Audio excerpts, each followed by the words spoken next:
bersyukur pagi hari ini kita boleh kembali bersekutu. Di tengah-tengah situasi ini kita masih diizinkan oleh Tuhan untuk memuji Tuhan, untuk memuliakan Tuhan di dalam kehidupan kita melalui ibadah pada pagi hari ini. Saya akan mengajak Bapak Ibu untuk membaca di dalam Injil Matius pasalnya yang ke-11, ayatnya yang ke-28 dan ayatnya yang ke-29. Injil Matius pasalnya yang ke-11, ayatnya yang ke-28 dan ayatnya yang ke-29. Kalau Bapak Ibu sudah mendapatkannya, mari kita membaca bersama-sama firman Tuhan ini. 1, 2, 3. Marilah kepadaku semua yang letih lesu dan beban berat, aku akan memberikan kelegaan kepadamu. Pikulah kuk yang kupasang dan belajarlah kepadaku, karena aku lemah lembut dan rendah hati, dan jiwamu akan mendapat ketenangan. Amin. Amin. Untuk firman Tuhan, kita akan belajar dari firman Tuhan pada pagi hari ini, bangkit dari kelesuan. Bapak Ibu, kita sudah setiap tahun memperingati hari Paskah, hari kematian Tuhan Yesus, di mana Dia sudah berkorban bagi kita untuk menebus segala dosa dan kesalahan kita, untuk mengangkat kita dari segala kelemahan-kelemahan kita, untuk menguatkan kita di dalam menjalani kehidupan yang penuh dengan pergumulan. Dan pada pagi hari ini, saya percaya firman Tuhan boleh menguatkan kita semua. Firman Tuhan mengajak kita untuk bangkit dari kelesuan. Ini merupakan seruan Yesus kepada kita, merupakan perintah Allah untuk kita bangkit, ya. Karena Yesus sudah menang atas maut dan kematian, ya. Yesus sudah mengalahkan kuasa-kuasa kegelapan. Dan kita percaya pagi ini Dia mengajak kita, mengajak umat Tuhan untuk kembali bersemangat, kembali bergairah, ya.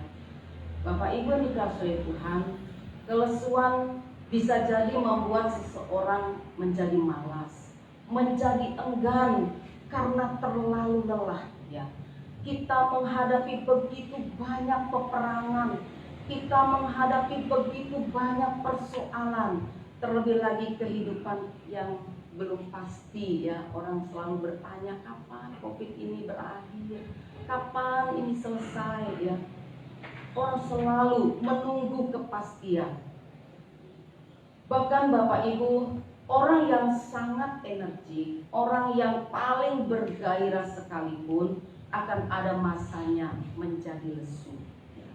Oleh sebab itu firman Tuhan pada pagi hari ini mau mengingatkan kepada kita supaya kita sadar, ya, dan kita harus bangkit.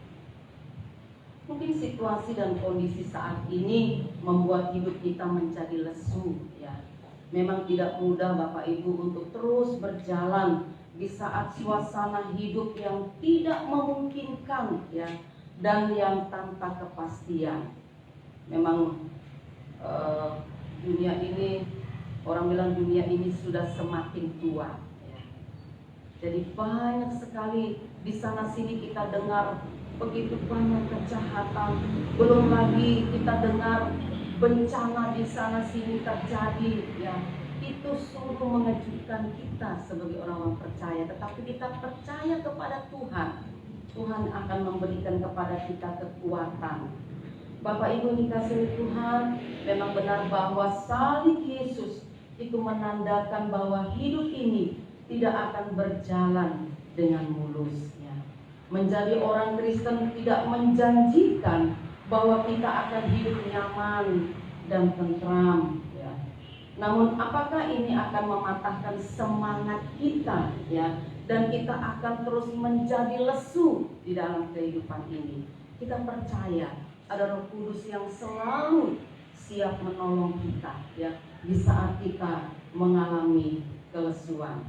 Bapak Ibu yang dikasihi Tuhan, setiap hal yang kita alami, setiap hal yang terjadi yang menjadi tantangan dalam hidup kita, di sini tergantung bagaimana kita memandang beban menjadi tanggungan kita dan sebagai tantangan dan penderitaan di di dalam kehidupan kita. Baik itu tantangan dari dunia ini atau tantangan dari dalam diri kita sendiri dan penderitaan oleh karena dosa dan kelemahan kita.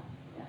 Bapak Ibu dikasih oleh Tuhan, atas semua ini Yesus mengajak kepada kita pada pagi hari ini. Dia mengundang kita, ya, marilah kepadaku. Mengapa Yesus berkata demikian? Karena di dalam diri Yesus sudah diberikan, sudah diserahkan segala kuasa oleh Bapa. Jadi itu sebabnya dia katakan kepada kita, marilah kepadaku. Ya.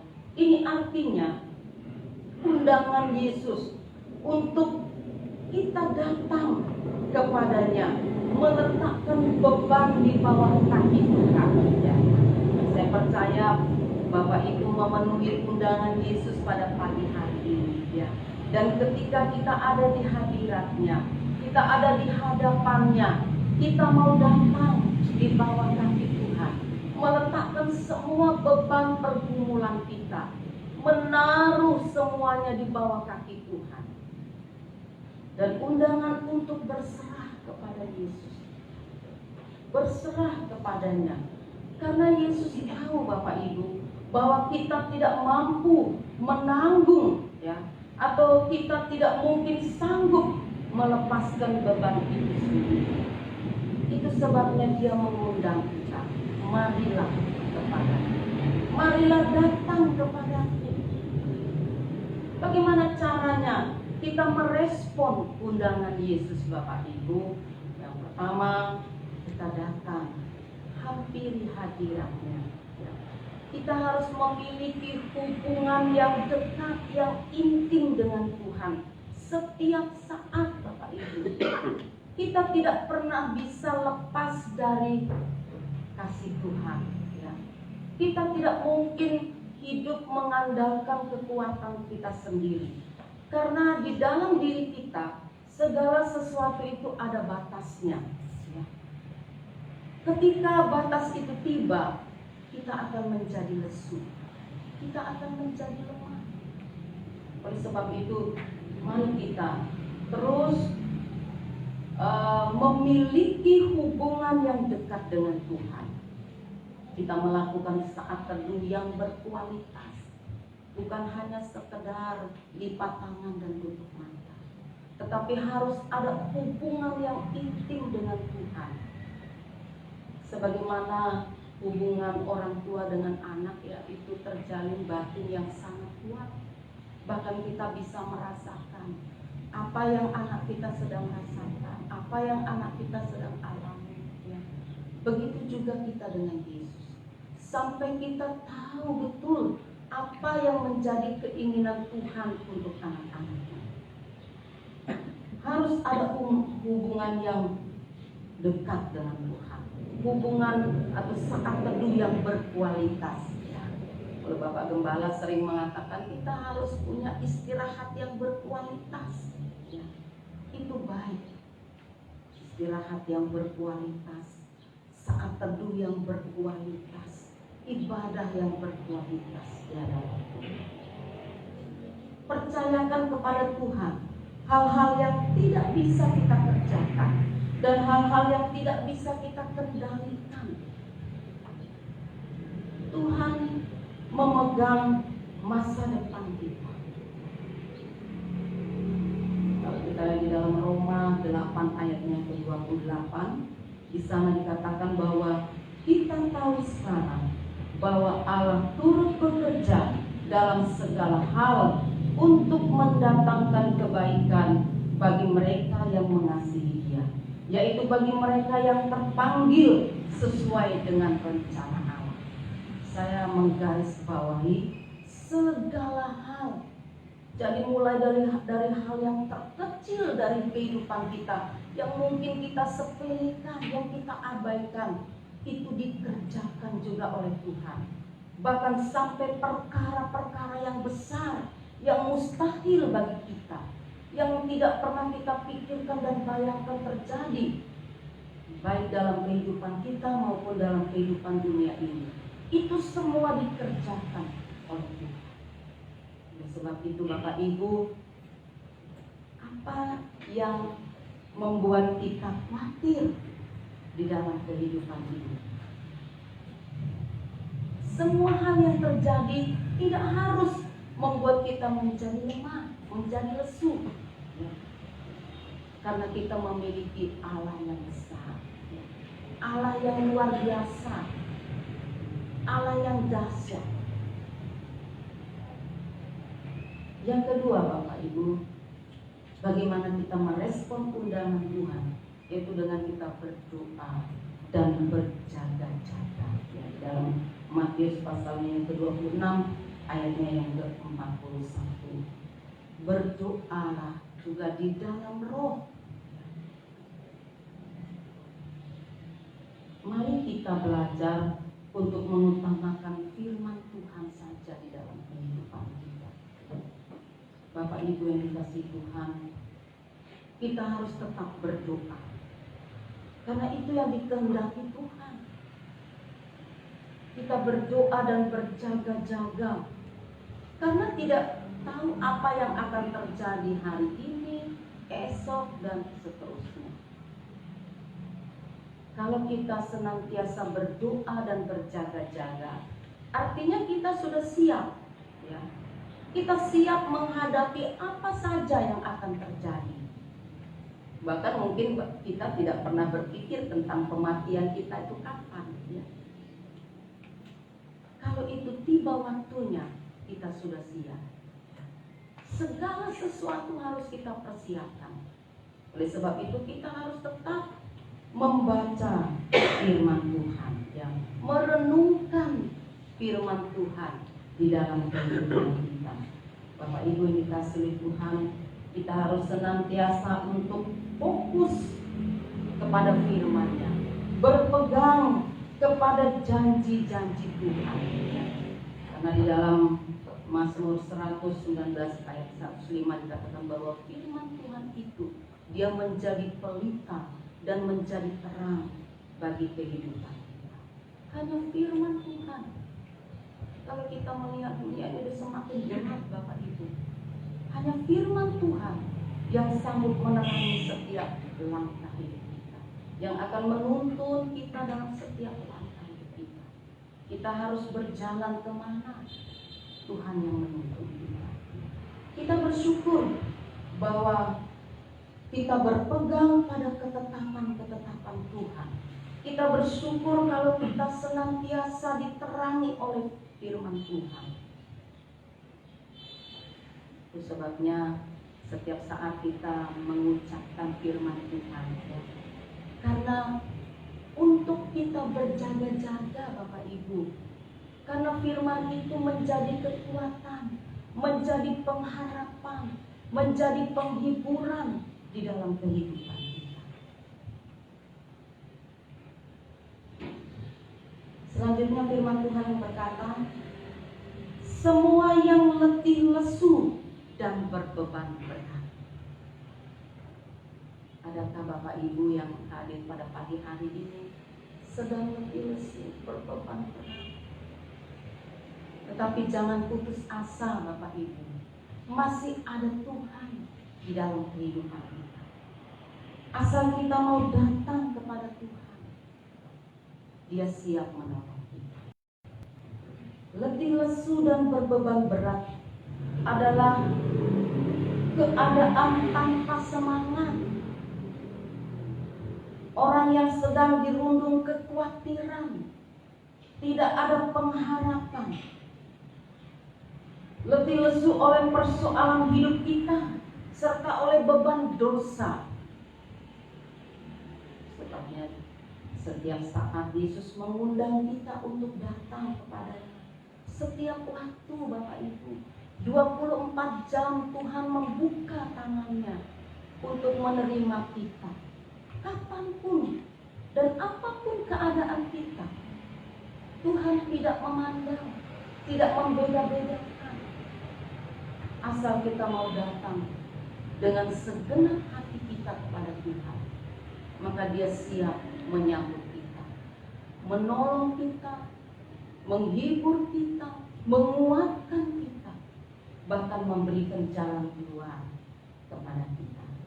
Ketika bicara soal jalan keluar Bapak Ibu, mungkin banyak orang yang berkata, oh saya sudah banyak kali berdoa, tapi belum ada jawaban dari Tuhan, belum selesai. Bapak Ibu, jawaban Tuhan itu selalu, ya, karena ketika kita berseru, Tuhan menjawab kita, ya. Kita belajar dari Daud. Daud juga selalu berkata, ketika aku berseru, Tuhan menjawab. Ya. Bukan hanya Daud, dan kita juga, ketika kita datang berseru kepada Tuhan, Dia langsung menjawab kita. Memang jawaban Tuhan itu, ya, tidak seperti apa yang kita mau, Bapak Ibu. Bukan langsung seperti membuka telapak tangan, simsalabim, ya, bukan seperti itu, langsung selesai. Tetapi Tuhan memberikan jawaban kepada kita. Dia memberikan kekuatan kepada kita untuk menanggung semua pergumulan hidup, dan Dia mengampuni kita dari segala dosa.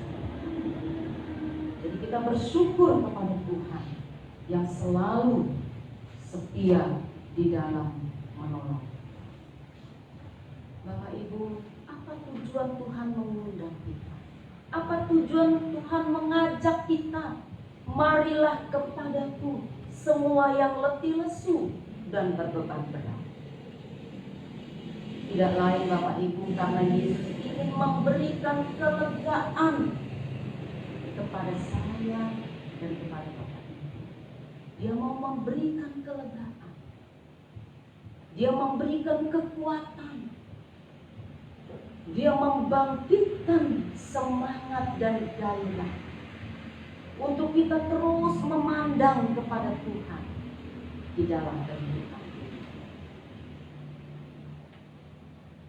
dan menaruh pengharapan kepada Tuhan. Dia akan memberikan perhentian kepada kita. Dia memberikan kedamaian, dan selalu Roh Kudus-Nya menuntun di dalam kehidupan. Tidak pernah kita ditinggalkan, Bapak Ibu. Roh Kudus itu setia, menyertai kita, menuntun kita, menolong kita dalam segala situasi hidup kita. Pencobaan dan persoalan hidup kita sudah ditanggung oleh kasih karunia Allah melalui pengorbanannya di atas kayu salib. Sekarang bagaimana Bapak Ibu memaknai Paskah itu yang setiap tahun kita peringati, kita rayakan, ya. Kita berbagi kasih. Kira-kira bagaimana kita memaknai pengorbanan Tuhan yang begitu besar di atas kayu salib? Dia sudah menghapus dosa kita. Dia yang menanggung dosa kita.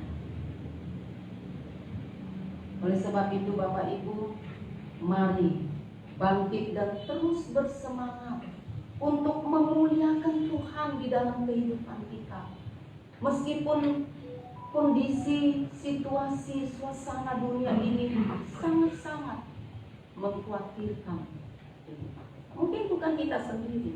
Sekarang seluruh dunia menantikan kepastian, yang sedang dirundung kekhawatiran. Mungkin mereka karena kehilangan pekerjaan dengan COVID ini, ya, banyak hal yang berhenti. Itu sebabnya kita mengalami kelesuan. Tetapi mari Pak, sebagaimana firman Tuhan, datang kepada Yesus dan percaya Tuhan pasti menolong. Yang kedua, di ayatnya yang ke-29 dikatakan, pikulah kuk yang kupasang dan belajarlah kepadaku. Artinya Bapak Ibu, Ini adalah harga yang harus dibayar. Yesus sudah lebih dahulu memikul salib, mencucurkan darah. Ini menjadi bagian kita karena Tuhan sudah melakukannya bagi kita. Dia sudah melakukan bagiannya. Dia sudah menang di atas kayu salib. Dia sudah memberikan kelegaan kepada kita. Dia sudah memberikan kemenangan, bahkan keselamatan menjadi bagian kekal di dalam kehidupan kita. Kita bersyukur oleh karena kasih Tuhan kepada kita. Istilah bayar harga artinya suatu konsekuensi, akibat dalam arti yang negatif ya Bapak Ibu, sebagai risiko dari suatu hal yang ingin kita capai, yang ingin kita dapatkan dalam kehidupan kita. Misalnya Bapak Ibu, kalau orang ingin kurus, dia harus membayar harga. Dia harus olahraga lebih sering, jalan, lari ya, untuk mendapatkan tubuh yang langsing. Kalau orang ingin pintar, dia harus lebih banyak membaca buku untuk menambah pengetahuan, pengalaman dari orang-orang. Kalau dia ingin jadi pemurid, dia harus belajar untuk memuridkan orang lain. Artinya dia harus belajar mengenal orang lain untuk dia murid.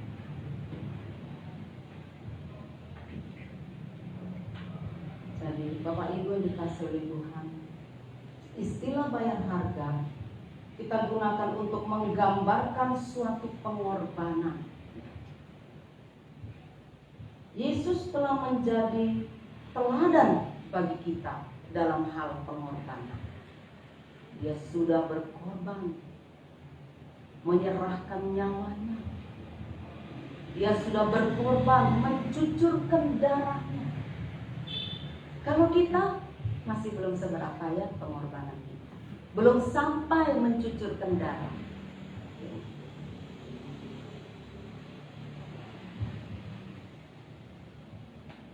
Kita bersyukur kepada Tuhan Bapak Ibu. Kalau kita mengingat, saya selalu mengingat lagu di Kemenangan Iman. Kalau Yesus sudah mencurahkan darahnya, dia meninggalkan tahtanya, dia memberikan nyawanya. Lalu Yesus bertanya kepadanya, apa yang kau beri?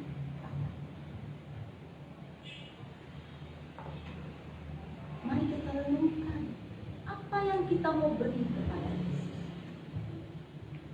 Kalau hal-hal yang kecil, ya pergumulan, masalah yang kecil terjadi, banyak orang sudah meninggalkan jalan Tuhan. Karena apa? Karena kecil. Bapak Ibu dikasihi Tuhan, apa yang kita berikan?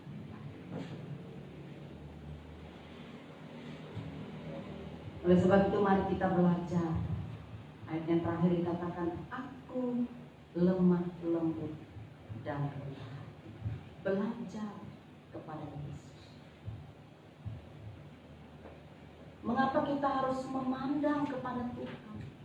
Karena hanya Dia teladan sempurna dalam kehidupan. Mengapa kita harus belajar dari Yesus? Karena Dia Tuhan dan pribadi yang lemah lembut. Tuhan pribadi yang penuh dengan kerendahan hati. Dan Dia pribadi yang penuh kasih. Dia begitu sabar mendidik kita. Dia begitu sabar menolong kita. Kita bersyukur bahwa kita memiliki pribadi Yesus Kristus yang lemah lembut. Maka kita belajar dari Yesus melalui firman. Kita mau memiliki pribadi yang serupa dengan Kristus, kita harus belajar dari firman Tuhan, membaca firman Tuhan untuk mengenal pribadi Yesus yang sesungguhnya, supaya kita terus ditumbuhkan kasih kita kepada Tuhan. Kita mengasihi Dia, kita melayani Dia, kita memuliakan Dia di dalam kehidupan kita. Mari kita minta agar Roh Kudus terus memampukan kita untuk menjadi semakin serupa dengan Kristus. Memang ini tidak mudah untuk kita lakukan, Bapak Ibu. Tetapi ketika kita ada kerinduan dan kita mau melakukannya, saya percaya kita dimampukan untuk melakukan hal itu. Sebab itu melalui firman Tuhan pada pagi hari ini mengajak kita untuk bangkit dari kelesuan. Dari kelesuan rohani kita yang terlebih penting, Bapak Ibu. Kita bangkit untuk kita benar-benar percaya kepada Tuhan, bersandar hanya kepada Yesus di dalam kehidupan kita. Kita tetap hidup di dalam persekutuan dengan Tuhan dengan memprioritaskan firman Tuhan di dalam hidup kita. Kendati pun ada begitu banyak tantangan, persoalan melingkupi hidup kita, tetapi mari kita senantiasa percaya kepada Tuhan dengan sungguh-sungguh bahwa Yesus pemegang masa depan hidup kita. Bapak Ibu, betapa indahnya hidup kita bila kita memiliki pola pikir yang serupa dengan Kristus. Kita akan mulai melihat dunia ini serta hidup kita sesuai dengan firman. Kiranya firman Tuhan ini menguatkan kita dan memotivasi kita, membangkitkan semangat kita untuk terus melayani Tuhan, untuk terus percaya kepada Tuhan, untuk terus hidup dengan setia kepada Tuhan di tengah-tengah dunia ini. Marilah. Terima kasih Tuhan.